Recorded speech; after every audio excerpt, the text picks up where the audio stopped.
My name is Jeff Twardokis. I'll be presenting my team's research on creating a testbed for vehicle-to-vehicle security mechanisms.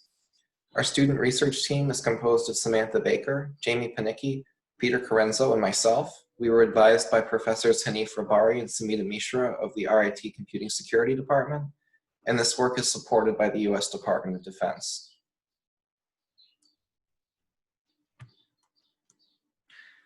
One of the most exciting parts of this research is it's very futuristic.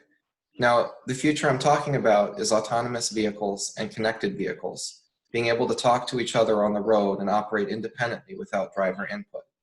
You can see in this diagram an example of what that might look like as vehicles navigate the roads, talking to each other, avoiding collisions, and reducing the amount of traffic congestion on America's roadways. So what are vehicle-to-vehicle communications? Well, it's mostly what it sounds like. Vehicles are able to directly talk to each other without a direct line of sight between them. This is superior to methods of autonomous vehicle operation based on sensors, because as you can see in the picture at the right, vehicles oftentimes don't have a direct line of sight between them. So where a camera wouldn't be able to see through 3 cars between vehicles, vehicle-to-vehicle communications using wireless technologies are able to do so. V2V has the potential to reduce annual collisions by 62% and also may be able to prevent up to 7,200 deaths on the roadway every year. So this technology has quite a lot of potential, and we're excited to work on getting it deployed commercially as soon as possible. The core piece of V2V that's critical to achieving those safety goals is the basic safety message, or BSM. Every vehicle equipped with V2V units sends 10 BSMs every second to all the vehicles within transmission range. And those BSMs contain vehicle motion data about the sending unit, such as location, speed, and heading, which allow the vehicles around it to coordinate their own movement and avoid collisions. 2 examples of this. First, one type of basic safety message pertains to left turns, where you can see one vehicle that wants to turn left is informed by a vehicle it can't see, and its driver can't see, that it shouldn't turn left because a collision will occur from this oncoming vehicle. Another example is the emergency electronic brake light, where a vehicle traveling towards a stopped or slower vehicle in front of it can alert vehicles behind it, like this one, that it's going to need to stop suddenly. Therefore, this vehicle is able to stop even though it can't see that a slowdown and potential collision is coming. However, V2V systems haven't been widely deployed because of a number of security concerns, and no current V2V system has built-in security mechanisms to prevent attacks. Attacks on V2V can range in severity. Some of them are just annoying, like an attacker who sits by the road and sends fake messages saying there's a traffic jam, so then you're driving down the road, an empty road, and your car stops for no reason because it thinks there's a traffic jam there. Well, that's an annoyance. But these attacks can be much more severe and even deadly, as in this example, where the blue car approaches an intersection, sending messages that it is approaching that intersection, but an attacker intercepts those messages and changes them to say the vehicle is stopped. Then the orange car can proceed through the intersection thinking that this vehicle is stopped, and the 2 vehicles will collide because this vehicle was actually still moving. So our focus is on addressing some of these security issues so that we can get this life-saving technology deployed as soon as possible. There is an industry standard called IEEE 1609.2, which offers some of these V2V security mechanisms and defines the protocols and services to be used for secure communication. However, this standard is fairly new. It only came out a few years ago, and it's mostly unproven. There's been very little testing, and industry remains unconvinced that this standard can actually work to secure the technology and make it safe to deploy. And part of the reason the standard is untested is that it's very expensive to test V2V systems. Usually you have to go buy cars and then you have to find a closed test track to drive them on. Well, most research teams aren't able to get those resources. So as an alternative, we use software-defined radios to send vehicle-to-vehicle communications in a laboratory environment. Software-defined radios are just configurable communication devices that allow us to send real V2V signals without purchasing expensive commercial hardware and installing it on real vehicles. So we've used those software-defined radios to develop a wireless testbed, which is inexpensive and open source, and will be used by other researchers to study V2V security.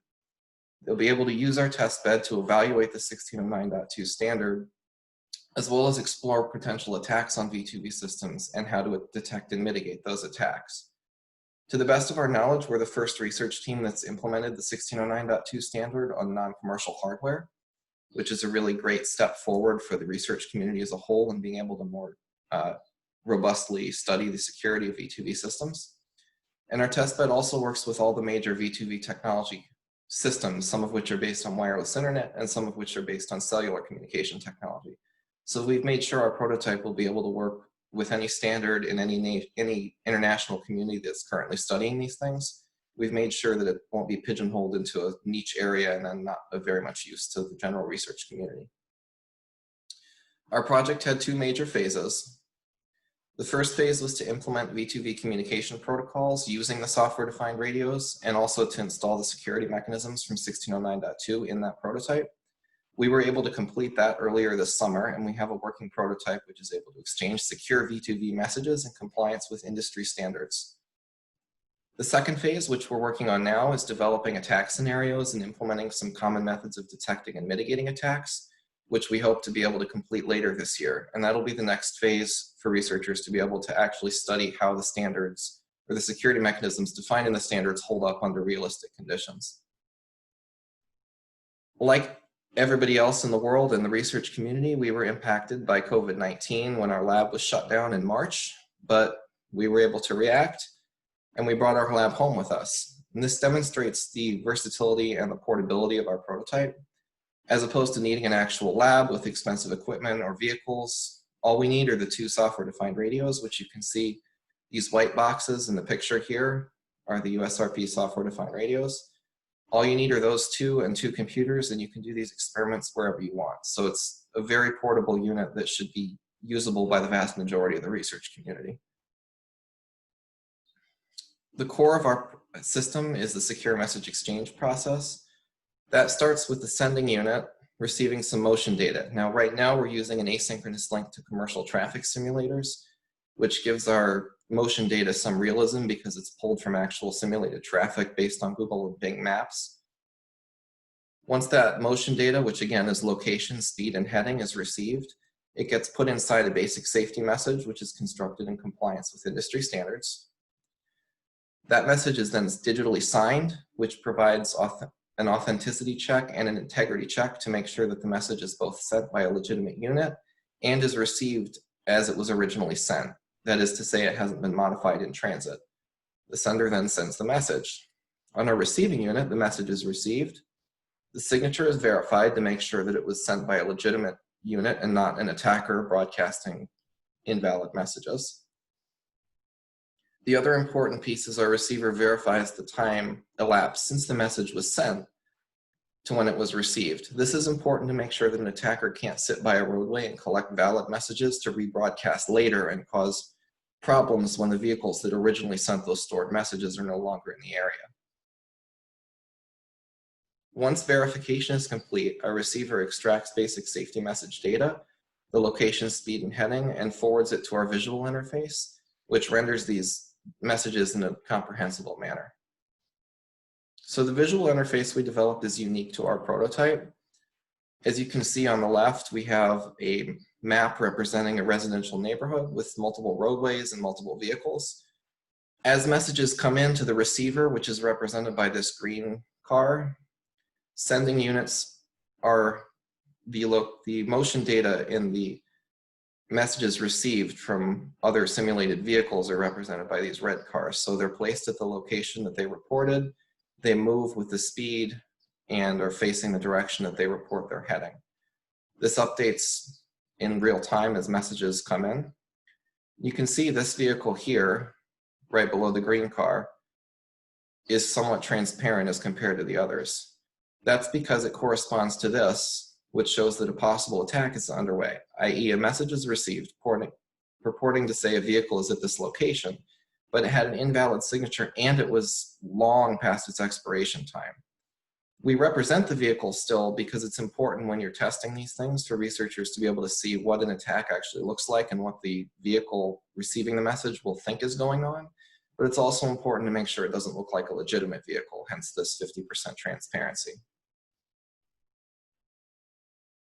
Here you can see a short GIF as the prototype runs in real time. So those vehicles update their location as messages come in. And there's some statistics and motion information displayed on the right for researchers to be able to see the content of the messages in a clear, comprehensible manner in real time. We had several key outcomes. So we produced this inexpensive and open source research platform using software-defined radios, which we hope will further enable research into the security of V2V communication. We've ensured our prototype has multi-technology support for maximum usability amongst the entire research community. We're not dependent on any particular V2V technology, and we've made sure to make it extensible to future technologies, which are both planned right now and not yet in development. These will include things like 5G cellular technology and cloud-based computing for integration with V2V systems. And we've developed our unique visual interface for user-friendly real-time experimentation by researchers to take some of the abstractness out of a bunch of messages with location, speed, and heading coming in and actually display them as you might see vehicles moving on a satellite map image. Thank you for watching this presentation. If you have any questions or comments about our work, please post them in the comments section below this video. We'll be monitoring it throughout the symposium, and we'll be happy to respond to any questions or discuss our work further with you. Thank you.